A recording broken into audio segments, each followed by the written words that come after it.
What happens is people start a company and they think they can build a consumer brand, and everybody spends hundreds of millions of dollars. They name stadiums, they get Super Bowl ads, and they go out of business the next year, right? Because they spend to try to create something that Randy did by starting by selling suspension trainers to personal trainers out of his back of his car. And he just did it the old fashioned way, provided world-class products.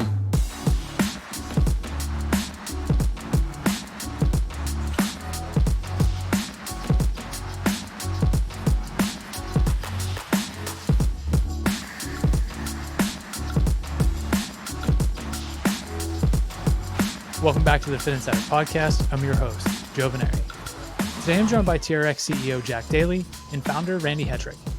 In this episode, we discuss TRX 2.0. After starting and selling the company, Randy teamed up with Jack to buy TRX out of bankruptcy in 2022. Charting a new path, they plan to reimagine the brand and redefine functional training. We also cover product development, potential acquisitions, the TRX digital platform, and more. Let's get into it. Before we get into the episode, I want to tell you about a new service we launched. Every business leader knows hiring is hard. That's why we created Fitt Talent. It's a specialized recruitment firm helping health, fitness, and wellness companies hire world-class talent. We tap the Fitt Insider community and our broader network to place high performers in impactful roles. If you're planning your next hire, visit talent.fitt.co to learn more about our recruiting services and get started today. Randy, Jack, welcome to Fitt Insider. Thanks for joining us. I guess, Randy, I should say welcome back. It's been a little while, but great to be reconnecting. Awesome to be with you, Joe. Thanks, Joe. Good to be here. Yeah, likewise. For the sake of this conversation, I think there's a lot of things to get into, and people, seeing the episode pop up in their feed and seeing the brand TRX is one that is in many ways synonymous with the fitness industry. So I think they'll be familiar with that. Picking up where we left off the last conversation, we'll have links to your previous appearance, Randy, in the show notes here. They kind of covered the origin story and so much of how TRX came to be and how it became a dominant brand in the fitness industry. And I think for the sake of today's conversation and looping Jack in, it's kind of like this TRX since reclaiming the reins and kind of like restarting and continuing so much of the work that you've done, but also kind of charting a new path forward. So maybe with that in mind, what's the best kind of like state of TRX at this moment and how things kind of stand? And then we'll kind of get into the details. Well, I mean, I can jump in at the beginning, just mostly to make sure that anybody who doesn't know Jack yet kind of knows, because they certainly will if you're fans of TRX. I mean, as we went into, I think, last time, the business went through a period of crisis that I was watching from outside, trying to figure out what we could do. And we had the opportunity, fortunately for us, unfortunately for the incumbents at the time, we had the opportunity to take a swing at buying back the business. And Jack and I had a relationship from outside of the fitness industry. Jack's the treasurer of the Navy SEAL Foundation and had been around the SEAL community for many, many years. Grew up with a mutual friend, very, very close friend of Jack's, childhood friend, who was a SEAL officer that I knew. And then through the community, I had kept hearing about this cat that lived out in San Francisco, which is a bit of a misnomer. He sort of like bounces all over the place, but was in San Francisco, and San Francisco is not exactly the hotbed of veteran resettlement or necessarily, military patriotic zeal. So he stood out as a guy that friends of mine kept telling me that I had to get to know. And that spoke a lot to me because these are cats that I'd worked with for, a very long time, had enormous respect for, and the fact that they had such great respect for him kind of opened the door. And I think that worked reciprocally on the other side. So we end up finding all these common friends in the SEAL community, and Jack and I became friends. And fortunately, his circumstance at the time was, he was kind of quasi-retired. I mean, I guess I'll say that because Jack certainly doesn't retire from much of anything. But after a long career at Goldman Sachs and TPG, buying and selling businesses, he was kind of cooling his heels and figuring out what was going to happen next. And I was able to interlope into that plan get on his screen. Fortunately, his wife Metka did not veto the thing outright, which, who knows, she may regret that at this point, given the hours that we put in. But we ended up connecting, and Jack was really masterful, frankly, at helping shepherd us through. I didn't have the capital because a lot of my capital was on white paper that had been wiped out to do it on my own. Jack had both the capital and the expertise and the interest, because his sort of, I'm speaking for you. I'm going to hand the mic over to Jack in a second, but he kind of reached this point in his life where all he wanted to do was, you'll hear him say it over and over, health and happiness, and focusing on fitness, healthy lifestyles, longevity. And this kind of fit the bill, as it turned out. And so just over a year ago, we won back control of the business, and I was able to bully Jack into taking, with the help of one of our board members, Mark Fields, into taking the CEO role, because I was already involved in another startup, right? Which I had started when I stepped away as CEO, and it's worked. Beyond my wildest dreams of success. Jack is nothing if not a quick study, and has taken to the CEO role like a fish to water. And I've been fortunate to be able to kind of be his wingman in this as we brought it back. And you'll hear, Joe, as we go along, we're pretty complementary. It just turns out that our skill sets, our interests, our temperament, we're pretty complementary. And so here we are a year later, and the business, has responded amazingly. We're back to profitability, which is no small task coming from the hole that we started in. And I'm excited for Jack to get to hop in and, tell you some of the ways that we've accomplished that. Yeah, so maybe Joe, I'll add a little bit. Thanks, Randy. My mom appreciates that intro. But hey, and Joe, by the way, let me say thank you to you, because I am coming from outside the industry, and you've done a terrific job really educating people inside the industry at depth, but also as a newcomer coming in. I've been able to get up to speed very quickly in the industry because of resources like you and the interviews you do. It's terrific. It really is. So thank you. Appreciate that. As Randy said, I came from outside the industry. I was a control investor taking over large companies and adding value. And I was on my path of health, wellness, and happiness, right? I retired after 25 years on Wall Street, taking over multi-billion-dollar companies. And through my friendship with Randy, provided an opportunity to marry, when you're on a journey focused on health, wellness, and happiness. Joe, you and many others discovered the fitness industry early in your careers. I didn't. I discovered it. I've been in fitness. I've worked out all the time, but I wasn't in the industry. And so when you find a way to get into a passion in a professional way, in such a remarkable way with TRX, great platform for, frankly, a blessing for me to be able to live a lifestyle that I aspire to live, which is very on brand for the company, and then bring my years of experience in transforming and creating some of the largest companies in the world to the industry. Is just exciting. And doing it with a buddy like Randy Hetrick, right? Who we just got to know each other in such a great way, with such a great community of warriors, and have it turn into now this journey that we've been on for now 15 months, having acquired the business and transforming it, is really exciting. So happy to talk about where we're going with it and what we're doing with it, but it's been fun so far. Yeah, I think, Randy, to your point, like, very complimentary, and it is. There's so many ways in which the energy, the synergies, the complementary, but still down that path of, like, at the end of the day, you're both doing the things that are incredibly passionate about, and getting to come to this industry and, kind of shepherd the brand into its next evolution. It's like, yeah, that is absolutely something I could see, Jack getting fired up every day to go and do. And I think that's one of the things that, and either of you feel free to jump in as we kind of go through the questions here, but you know Randy, in some ways, having that win, right, of selling the company, so to speak, and you mentioned like some of this on paper, but then kind of sitting back and maybe things not playing out the way that you had hoped, and then getting the chance to come back in. When you are having these conversations about, hey, can we get back in there, what would this look like, how do we do it, getting the capital, were there things, I'm sure there were, which things kind of stood out to you as like, hey, these we've identified as the problems, the pitfalls, the things that created this situation that we don't want to do, that we want to change. And these are the things that if we did that, we would be able to kind of transform things and get it right back on track. Was it kind of like massive whole uncertainty, or was it like very obvious to you in terms of like, these are the things that went wrong and maybe this is how we would change it? I think it was more of the latter.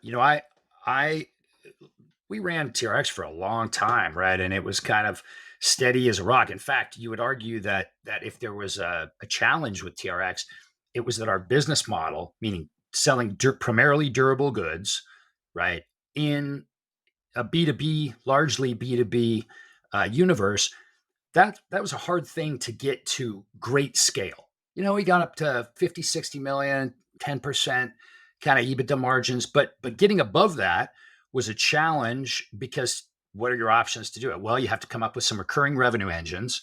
Well, those are expensive and hard to create. Or you have to add consumer, which that's expensive, right? And so that was kind of one of the challenges that we had. But apart from that, the business was pretty darn steady, pretty darn, well beloved. I mean, we have one of the few truly global fitness brands. Honestly, there's only a few of them. We're one of them, which I think speaks to our shadow has always been bigger than our physical form. What we're trying to do, as we go forward, is make those things more equivalent, right? Make the physical form of the business become as big as the brand shadow.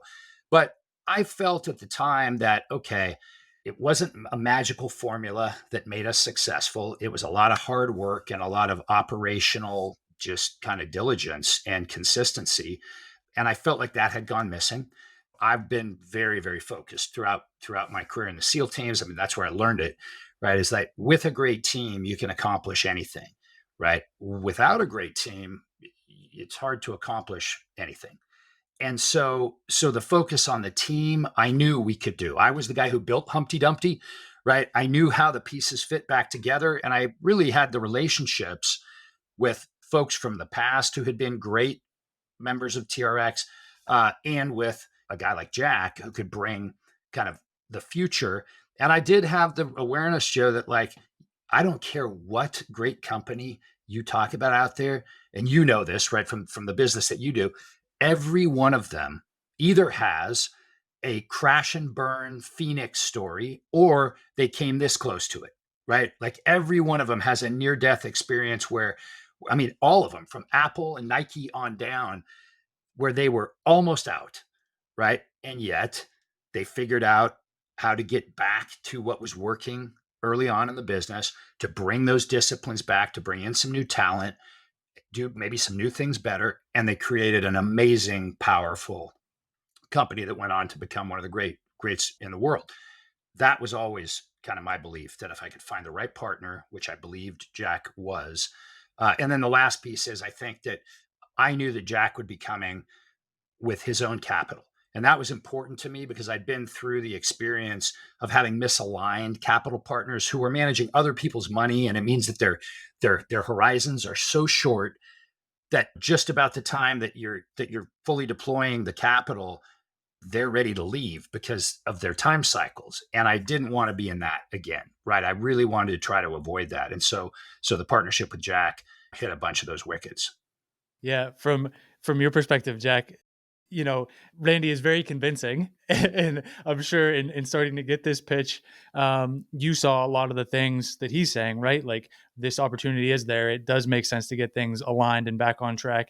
As you started maybe looking under the hood, kicking the tires, really getting into your diligence, was it as clear to you in terms of what it would take? And how did you get aligned on that, kind of knowing that getting the financing, making things work, and then kind of taking it to that next level was the ultimate goal? Yeah, well, look, I give credit to all the hard work that Randy and the team did prior to me getting here, right? Because I saw lots of value when I came in, right? And those things are easy to spot. There are obviously issues, right, that led us to the opportunity to buy the company, but a ubiquitous brand, not just in the US or not just in North America, around the world. We have 350,000 certified trainers worldwide who are certified in TRX. Two-thirds of them are outside the US. Everywhere I go, Mark Fields, who Randy mentioned, Mark, ran Ford Motor Company and serves on lots of boards, Qualcomm and Hertz, ran Hertz. Like he keeps texting me from all different parts of the world when he walks in and sees suspension trainers up in different hotel gyms. And I get the same thing. You go to Iceland, you go to Europe, you go to Asia, like it's all over the place. So that brand and not only the brand, it's that little smile you get when you tell somebody you're involved in TRX, because then they tell you a story of their friend, themselves, parent, child, who's used it, there's a psychic energy and goodness that comes from the brand that's just invaluable. And so that's what's been built. Now we're coming up on 20 years of the company being in existence. That's incredibly valuable. That ecosystem is irreplicable. What happens is people start a company and they think they can build a consumer brand, and they try to spend, and everybody spends hundreds of millions of dollars. They name stadiums, they get Super Bowl ads, and they go out of business the next year, right? Because they spend to try to create something that Randy did by starting by selling suspension trainers to personal trainers out of his back of his car, right? And he just did it the old fashioned way, provided world-class products. And so when I came in, the brand was ubiquitous, the ecosystem of enthusiastic response, knowing it's a premium quality product and premium brand. And then we have products that are world-class. Randy created the functional training space as far as I'm concerned. And the suspension trainer is the world's greatest fitness tool. And so we have intellectual property surrounding all of that that's also valuable. So those are the ingredients that we came in. And what we have to do is we have to fix we had to fix the foundation of the business, right? And that's stuff that's behind the wall. I call it the electrical, plumbing, and the foundation in a house. Supply chain, marketing, sales ops, finance, and administration. So what we had to do. And the financing was that was the easy part because it's just my wife and I. It's our capital. We're not relying on anybody else. It's not private equity. It's daily family money, right? So it's Metka and I deciding this is where we want to invest not only our time but our treasure in taking this company and taking it to the next level. But there's a lot of value coming in. So we're not going to it's very successful now, and it's going to become even more successful. We're not going to get full credit for that because we came into a situation with real value. I look at it that way. Yeah, absolutely. Around this idea of every brand reaching this moment where it's almost make or break, or maybe they do kind of cross that threshold and they have to make that comeback. Was there a moment in this process when it goes into the bankruptcy, there are the kind of auction or debtors involved, and you guys were close to not getting it? Was there anything kind of in that point where it was like, oh, this may not happen? Or was it pretty clear that you all were kind of maybe front runners or had the path to make it happen in that transitional kind of uncertain phase? Well, maybe Randy, I'll take that. No, there's until it's done, it's not done. I've been doing deals for 25 years at scale. Until it's done, there's always risk. There's always a reason why you don't do it. There's always a reason why somebody else comes in. And when you're buying a company, I've been doing that for a long time. You put your hand up and say, "I'm willing to pay more than anybody else in the world for this company," right? And somebody else can come in. And it was a very, very contentious auction at the end. And so there was a lot of interest around it because there's real value in the business.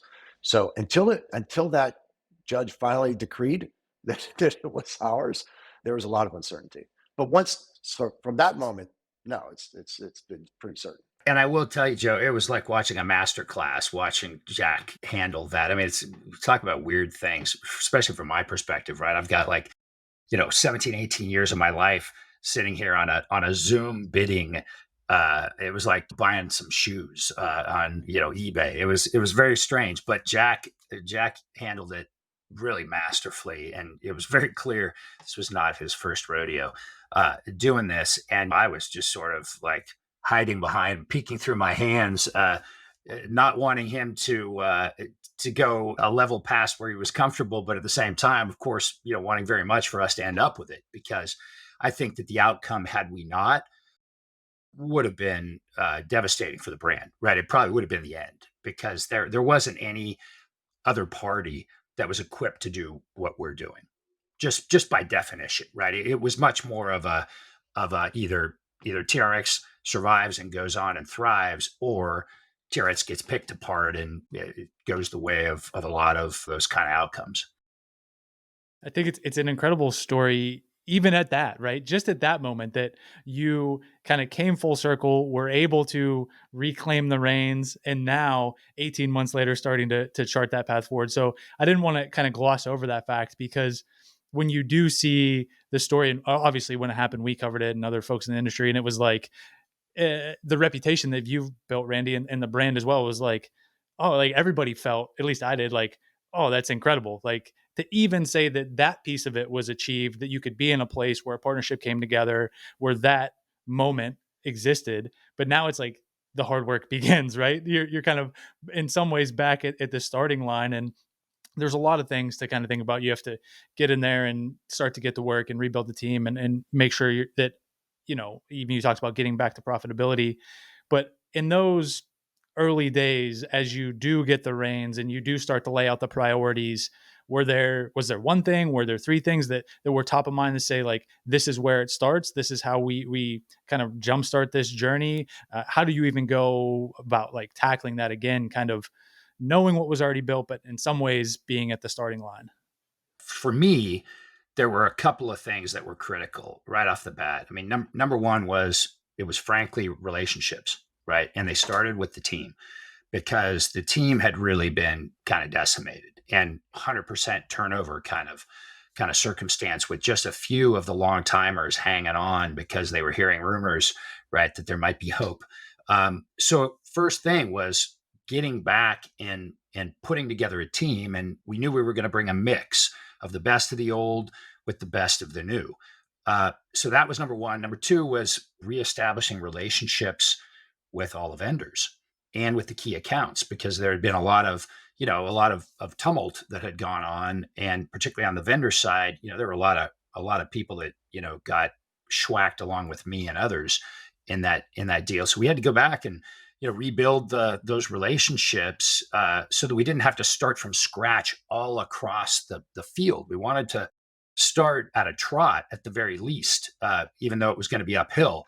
And then we knew that there was a whole bunch of foundational work that had to be done. And Jack's too humble to tell you, so I'll tell you. But he had come from running industrials at TPG, so that's a pretty good background, right? When you talk about foundational rebuilding of supply chains, logistics systems, finance and ops processes and systems, all of that was very much in his wheelhouse. And so as we came together, those were my thoughts. And Jack, I don't know what your thoughts were at the time.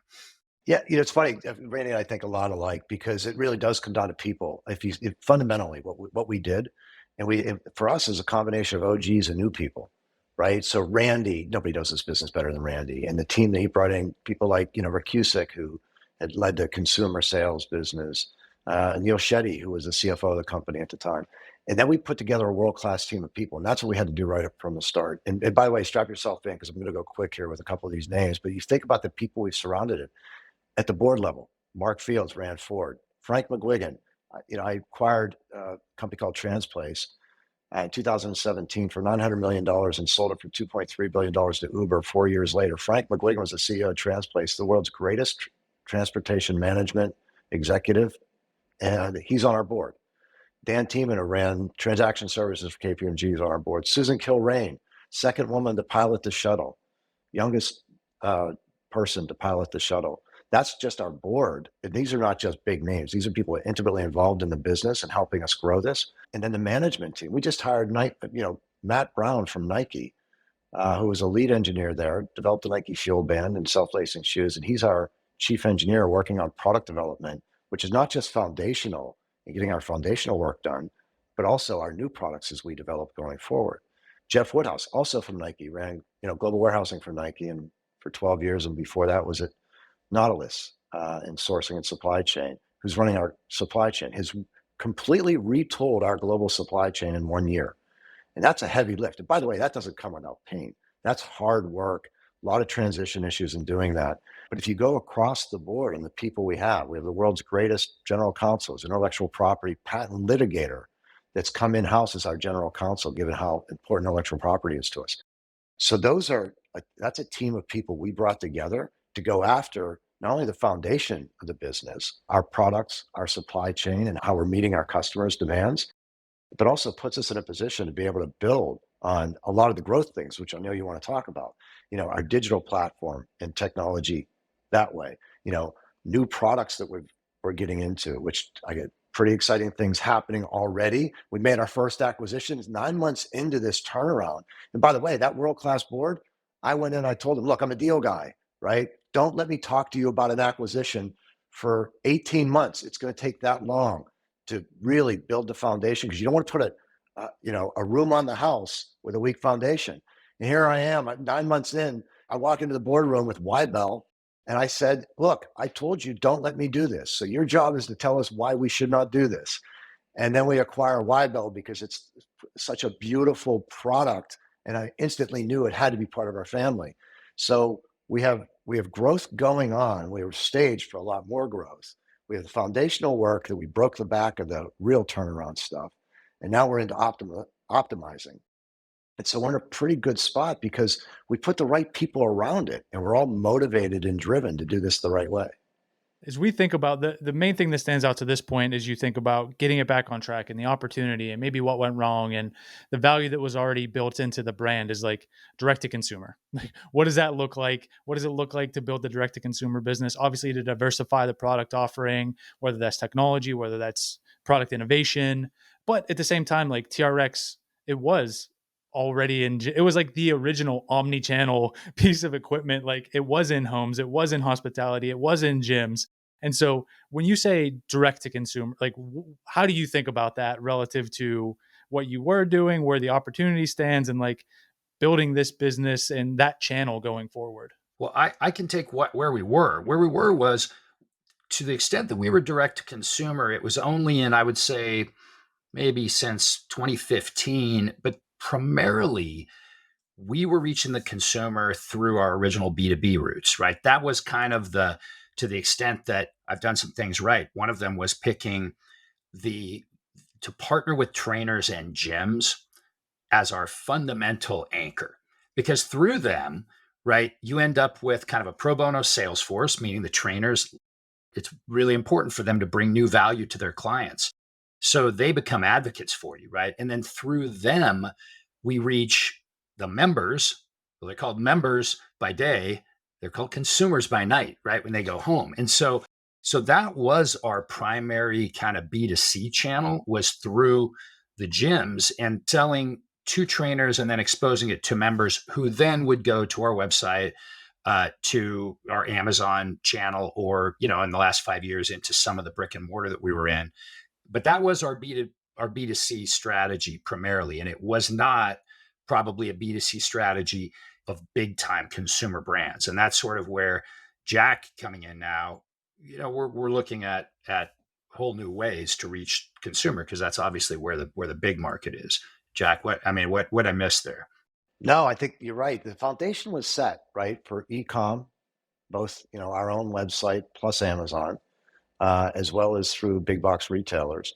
So the channels have been opened to go into the consumer. As you think about the consumer market is massive, right? I mean, the gym space is also big. The professional trainer space is very big. So we have a commercial side, we have a prosumer, our professional trainers worldwide. That's a consumer group to us, right? It's a channel for us. And then we have the consumers. And so we had tentacles into all the right places. Now it's just a matter of doing it in a world-class way, right? If you take a look at our marketing initiatives, the way we're going to market in e-com and the way we go to market in Amazon, the company had a presence, but we're now starting to hit stride, and we're optimizing, and we're doing it in such a remarkable way. And so you'd expect to see us do things in a world-class way with the team we have around it. When you talk about the product innovation, you talk about the Ybell acquisition, is this based on you looking at consumer trends? Are you looking at white space? Are you looking at how to think about building out the different modalities under the TRX kind of brand? What things stand out to you as, not only maybe what you get excited about in terms of bringing the deal to the table, even though you said you weren't going to, but what is creating those opportunities in your mind, and how do you kind of pick and choose amongst them? And maybe Rand, I'll handle this one. So there's the strategic way and there's the opportunistic side. I'd love to tell you, yeah, we just started right away looking for all those great products that we could add in, and I'd be lying. I mean, we were really focused on really optimizing our foundation, and Ybell was just completely opportunistic. I was at URSA, and Joe, outside the industry, showing up my first major trade show, trying to get to meet people, lined up back to back. And by the way, we had this activation going on the entire time, and our place was humming because we bring it, right? Everybody's out working out the whole time. And as Lawrence, who invented the Ybell, comes walking up, and he's holding it in his hands, right? And he goes walking over, and literally I have customers there, I have all kinds of people around, and I see this dude walk in, and I looked at him, I said, and by the way, I'm the guy buying fitness companies, right? So I'm getting pitched by a lot of people. And I looked at him and I said, don't say a word. I said, honestly, I don't even want to hear the pitch. I get it 100%. So Joe, before my Wall Street days, I spent 6 years on the faculty at Case Western teaching mechanical engineering. So I'm a real engineer. I'm a mechanical engineer. I taught product development, design, and manufacturing for 6 years. And I also have been working out forever. And I see this guy walk in with a tool, and I've been working out with dumbbells and kettlebells for 50 years, right? And I look at him, I go, I don't want to hear it. And he starts laughing at me. And I said, no, seriously, I don't want to hear it. I get it. And he goes, hey, Mike, put your hand in it. I put my hand in it, and I felt it, perfectly balanced around your hand. And I said, oh, I cannot believe you've innovated on two of the arguably dumbest products in the gym.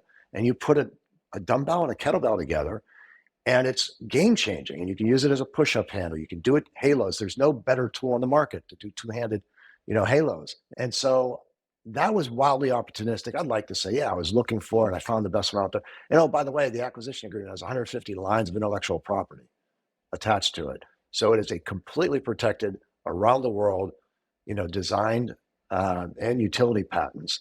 So that was just, sometimes you keep your head up. And even when you're working really hard and you're putting in 20-hour days, you put in 22-hour days because it was too good for us not to jump into.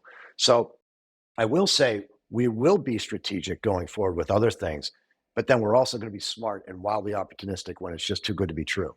Now, we have a very clear strategy on our growth areas that will, as we now come out of our first year and start looking ahead, we'll be very, methodical about going through the landscape, finding those right products and those right partners or those right targets or the partnerships that we can do with people. And these are products, they're services, they're going to be digital services, they're going to be experiential services. There's all kinds of ways that we can use our platform and our expertise, our world-class team, a world-class balance sheet too. We have zero debt on the company, zero debt, right? It's 100% our equity, not private equity, our equity, and zero debt. So we are financially really healthy and very opportunistic in how we're going to then take this platform that we now have responsibility for, known around the world, and continue to grow it. Things like, for example, experiences. We're going to have a summit, Joe, in Athens, Greece, February 24th, 25th, and 26th. And that's going to be 600 trainers getting together to work out for 3 days with us. Think about 600 people. We're going to have in the Olympic basketball stadium, and then the penultimate event will be in the ancient Olympic Stadium looking up at the Acropolis. And that's a gathering. It's one of the greatest expressions of our brands when people come together. And let me tell you, somebody from outside the fitness industry, when I've learned about the fitness industry, it's a very positive energy industry. You get a bunch of people who are in this industry together, and usually the clients may kind of suck a little bit of the energy out of these trainers, but when they're all together, there's no negative energy. It's all positive.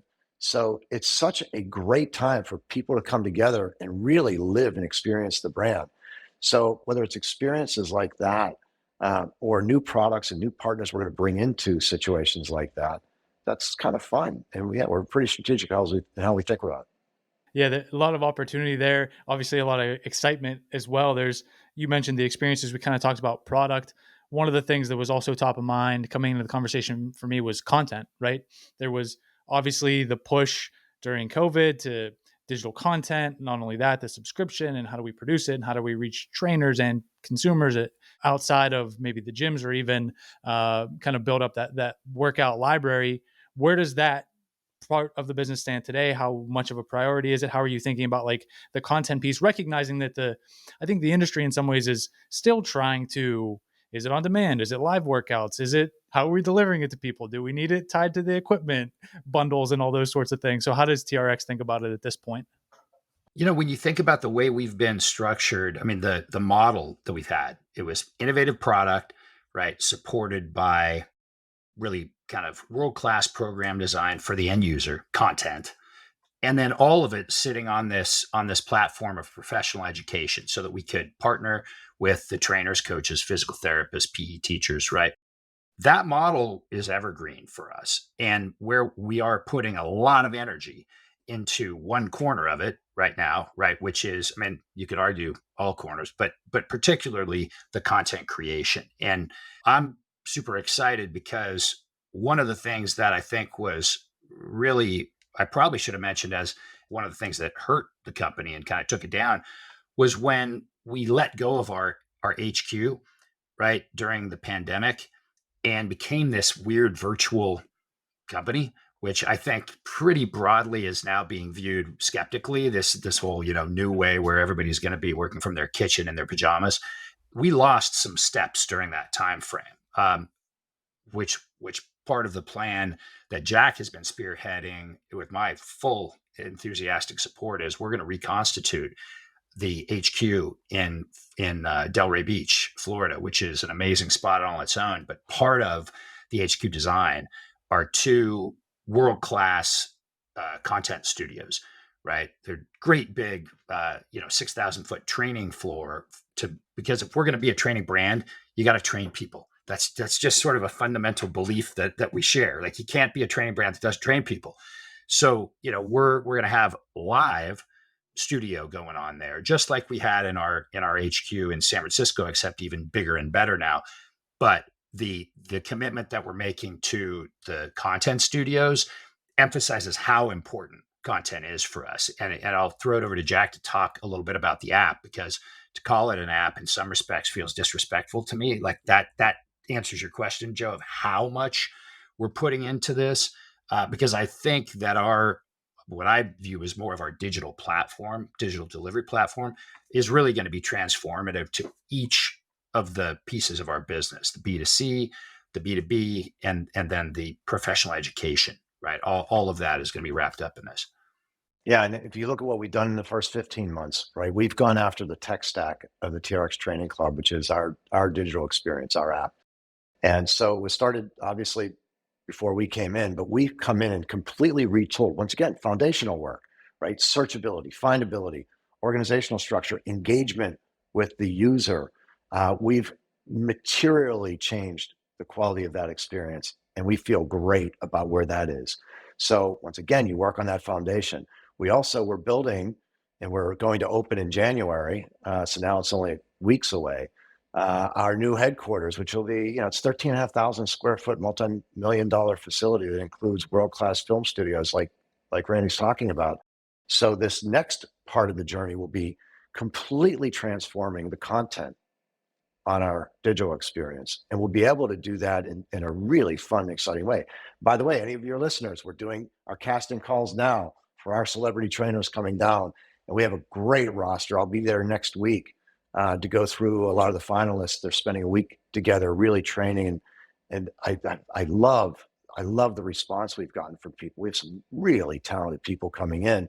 And so where we're taking that, right, we want to be cutting edge. We will be cutting edge, and we'll be able to provide the right kind of facility and tech and resources for them to be able to bring our online training, to our universe, which is cool. We started simple things like multi-language, right? We did that right away. We're a global company. We're going to act like it.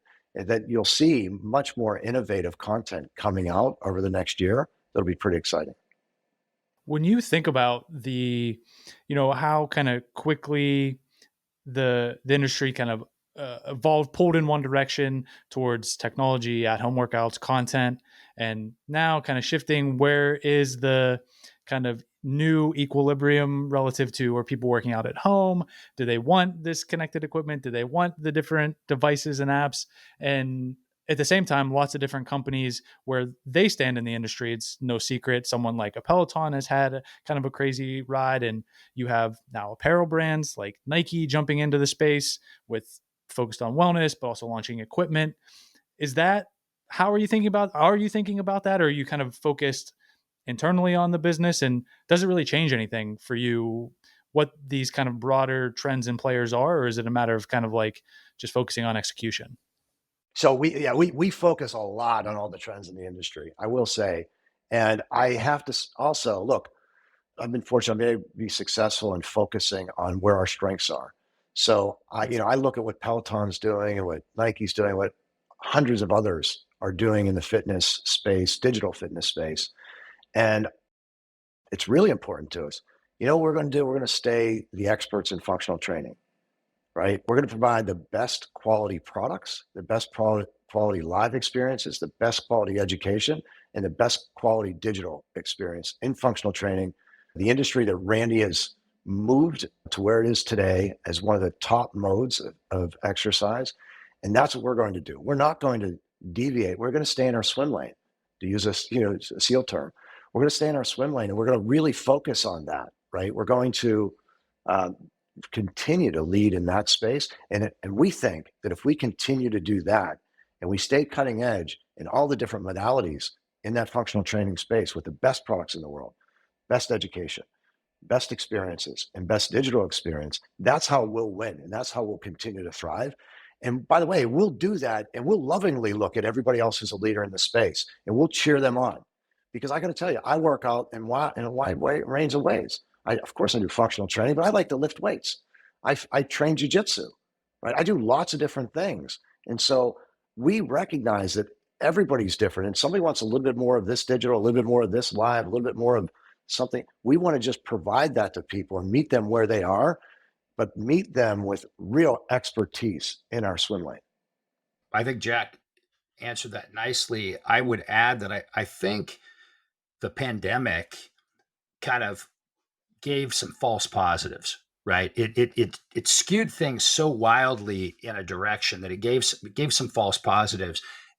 And I really believe that people are omnivores in how they want to consume their fitness, right? I don't think it's all one way or all another way. I think that there's an opportunity for multiple different services, whether it's at home or whether it's in the gym, right? Those two things are very different. The reality is that what you get out of a community-based exercise experience are different than what you get in your living room on a screen, right? And no matter how hard the content providers attempt to make them the same, they'll never be the same. They're always going to be a little different. And so it doesn't mean one's better than the other. It means there's an opportunity for both. For us, our charter has been that we're making products that are inherently functional in their orientation, but it's kind of a B2B to C model, right? And that keeps us true, because if it can't be sold through to a consumer, then we think twice about it, I think, right? Because that's kind of where our power is. It's in, it was early on from the pros to the Joes, right? I'm sure you've heard, Joe, us, that come out of TRX's marketing in the past. And that's what we meant. We wanted to build stuff that was to the quality, the standard, and the programming support that a pro athlete requires for his or her craft. And then we want to make it accessible to the Joes and Joannes, of the world everywhere. And that was kind of the charter that we set out with. And I think we're holding pretty true to that. Obviously, we make some things for our club partners that, we might not sell through to your average household, but in general, that's not where we go. We look at functional training, and you can stretch that quite a bit, but it basically means that, we want to design both for the commercial audience and for the consumer. Maybe a couple more questions before we get you out of here. And one, just thinking about this almost TRX 2.0 and Jack coming to the table, as you've mentioned a couple of times, like it being your capital, obviously aligned in terms of the value that's currently existed when you took over, what could be done, but then where is it going? What does that long-term, if it's not, hey, how do we make this as big as possible and sell it again? How do we do that? Like, what does that kind of objective roadmap look like? And is there an ultimate goal, or is this like, hey, we want to hold it. We think of this as an incredible asset and in some ways a passion project, not that it's not going to be a lucrative one, but what type of impact and what type of end goal have you set, if you did, at this point? And it's fun just to answer this question because there's no end goal, right? When I went for 25 years, we would take over control of companies, and we had an agreement with our investors. It's 5 years plus or minus whatever it takes to get the kind of returns we're looking for. That's not where we are, right? We could do this for the next 25 years. There's no false timing imposed on us. I will tell you, Joe, that we're building the headquarters for Delray Beach, a bike ride from my house in Delray Beach. Mark Fields can walk to our headquarters in Delray Beach. And Mark and I are dear friends, and we're spending, the rest of our lives hanging out together. So there's not a time clock that we're thinking about other than we're going to be doing this for the next 50 years, having a blast. I will say, though, that I can see this taking a couple different forms, but I don't want to sound overly ambitious or arrogant when I say this, because we're 15 months into this. But let me borrow, like I was a partner at Goldman Sachs for almost, I was there for almost 20 years, right? Goldman Sachs, I was doing private equity there and I was doing industrial and services, but I had partners that were doing consumer goods. And some of my partners invested in Polo way back in the day. They took 40% control of Polo when Ralph Lauren was making shirts with collars. And they helped Polo transform into a global business, work on all the foundational work, and turn into a lifestyle brand that became Ralph Lauren, right?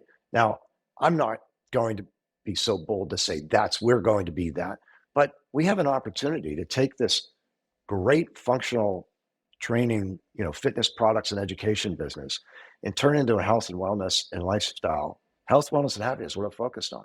We can turn this into a lifestyle business over the coming years, right? Because that's what we're focused on.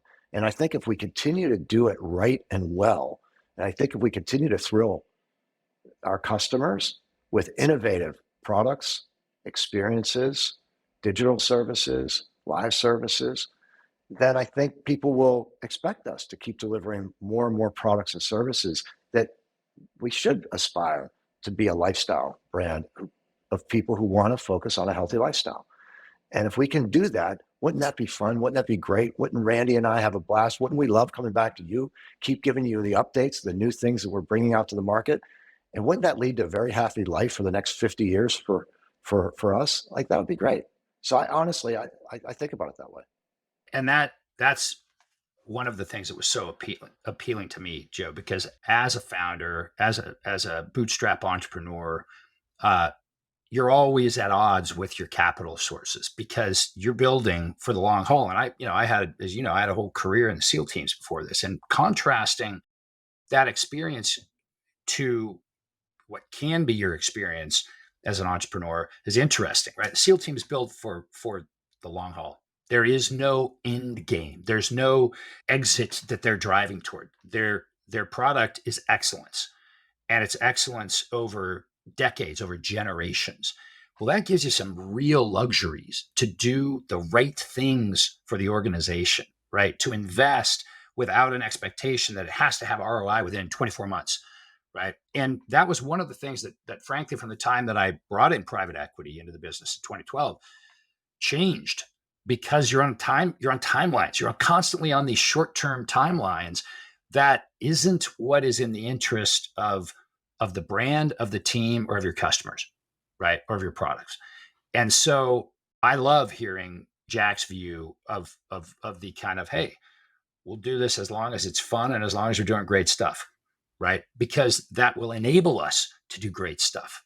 That will put us in a category of one out there in the industry, right? In terms of our ability to build great products, services, and experiences for our customers, and to slowly and deliberately stretch the domains, right, that we're serving. And I think it just offers an endless set of possibilities, and the time and the deliberate focus that we need to be excellent at the things that we do. Absolutely. I think there's a certain freedom that comes with that type of perspective, that type of roadmap, that type of runway, I should say, in terms of we're going to do it and we're going to keep doing it to the best of our ability. And we're going to keep doing the things that is right for our team, for the industry, for our customers. And that's a very unique place to be. As you mentioned, Randy, typically it's always all these different influences, all these different timelines, all these different responsibilities that kind of detract from at times doing the right thing, but also having that kind of long-term view. One more little sidebar segue, Randy, this is maybe a standalone conversation to have in the future here, but I saw the outfit hat and just wanted to throw that out there that I know that starting to roll out the mobile training, obviously every photo I've seen so far, TRXs are hanging out of the kind of vehicles there. So there's the obvious tie-in, but maybe the quick update there before we round out the conversation. Yeah, well, so look, I would love to have a conversation with you about it because honestly, like it's interesting for me. I would never have chosen to have two major focuses right at the same time, because that sort of breaks a lot of the rules that successful entrepreneurs and managers understand about focus. But it was an opportunity for me to take what I've been building at TRX, right, for 18 years into a completely new domain. And I think there's actually a broader comment here that I would say is we love supporting unique business concepts. And we could go on for an hour talking about the partnerships right now in the industry that we're super excited about. Outfit is one of them, right? I said to Jack, like, my goal is to make Outfit TRX's greatest or largest key account. Now that's bold talk, right? For a baby right now, which Outfit still very much is. But I think we're starting to get up and really roll. We just started opened up for franchise sales in June. We've already landed some multi-unit deals. We're now helping those open, and it basically takes all the best practices in terms of our products at TRX, the training methodologies, and just puts them into a new context, right? Takes them into the great outdoors, and with a model that enables trainers, fit pros, to actually afford to own their own business, because that was something that we at TRX, we've been dedicated trainers since day one. Honestly, like they are the partners with whom I built this brand, along with our full-time teams, obviously. But to me, it was unfair that trainers don't have great opportunities to start their own businesses, because most of those businesses require too much capital. And so that was a passion of mine that I wanted to go solve. And I think we've done that with Outfit, and so I'd love to come back and talk to you, about that. We get a little further down the line, but yeah, I'm excited. And I think it's it's all the best of TRX and the great outdoors.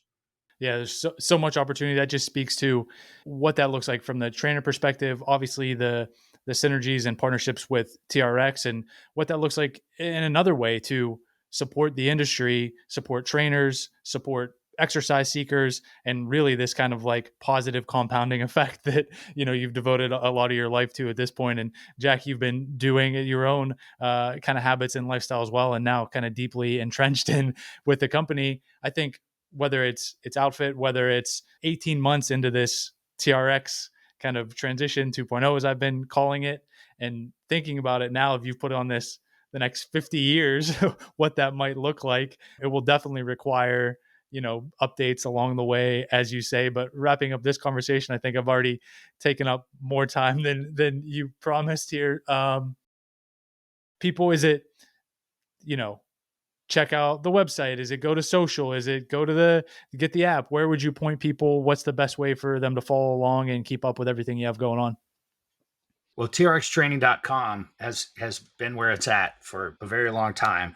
And at TRX Training is our across our social. We'd love for you, as if you don't get the sense of Jack's excitement about the TRX Training Club, then I'll stomp on the ground a couple of times to call that out, because I really think I'm incredibly proud of what the team has done in a short period of time, right? Of really, I think we're going to have one of, if not the best, digital content delivery system in the business. And that's no small task to accomplish, because there's some pretty sophisticated operators out there doing that. And so, but I really would encourage everybody. TRX 2.0 is a great way to look at it, Joe. Honestly, it's very much, we better, stronger, faster, right? That's how we look at it. And certainly healthier, as an organization and as a brand. So I think that, anybody who thinks they know TRX should definitely come back and take another look. And then if they want to see, Outfit out there, it's at Outfit Training, and out at Outfit Franchise. Those are where you can learn more about Outfit. And one other thing I'll add to our social media presence: come see us in Delray Beach. Do yourself a favor, come to Delray Beach, one of the hottest towns in America right now, and visit us in a world-class facility. And you'll feel the energy of the place. Absolutely. Encourage folks to check that all out. We'll have everything linked in the show notes. And guys, it was great to kind of catch up and get the latest updates for TRX. We're excited to follow along. So thanks for making time. Thanks, Joe. I'm so proud of what you guys are accomplishing too, Joe. Honestly, Jack started with that comment. I'll end with it. I think what you guys are doing at Fit Insider is really great. I mean, it's a world-class look inside the club business from multiple perspectives, right? And I can't say enough about how much I think of what you guys are doing. So congrats on all that.